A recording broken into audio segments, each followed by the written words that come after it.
అందరికి ఈ రోజు రెసిపీ ఏంటంటే vegetable rice, dal rice, tomato rice, khichdi ఏదైనా పేరు పెట్టుకోండి. దీనికి ఫస్ట్ అయితే నా దగ్గర ఉన్న వెజిటేబుల్స్ అన్ని చాప్ చేసుకొని పెట్టుకున్నా. అండ్ రైస్ ఇంకా పప్పు రెండు సపరేట్ గా నానబెట్టుకున్నా. మీరు కలిపి కూడా నానబెట్టుకోవచ్చు, ప్రాబ్లం ఏం లేదు. అండ్ ఫస్ట్ అయితే ప్యాన్ పెట్టుకుని ఆయిల్ హీట్ అయినాక జీలకర్ర అండ్ వెజిటేబుల్స్ అన్ని వేసి మగ్గనిచ్చి అందులోనే అల్లం వెల్లుల్లి పేస్ట్, పసుపు వేసి పచ్చి వాసన పోయేంత వరకు బాగా ఫ్రై చేసుకోవాలి.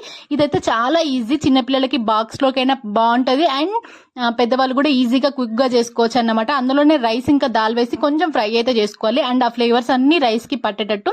అండ్ అందులోనే డబల్ క్వాంటిటీ వాటర్ అయితే యాడ్ చేసుకోవాలి. అంటే నేను 2 గ్లాసెస్ రైస్ తీసుకున్నా కాబట్టి 4 గ్లాసెస్ వాటర్ అయితే వేసుకున్నా, అంటే సింగిల్ కి డబల్ అన్నమాట.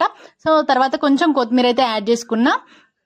అండ్ కొద్దిసేపు అట్లా కలుపుతూ చూడాలన్నమాట. మరిగిన తర్వాత కొంచెం వాటర్ అన్ని ఇంకిన తర్వాత అయితే మూత పెట్టుకోవాలి. సో ఎమ్మిగా అయితే వచ్చింది రైస్, మీరు కూడా ట్రై చేయండి.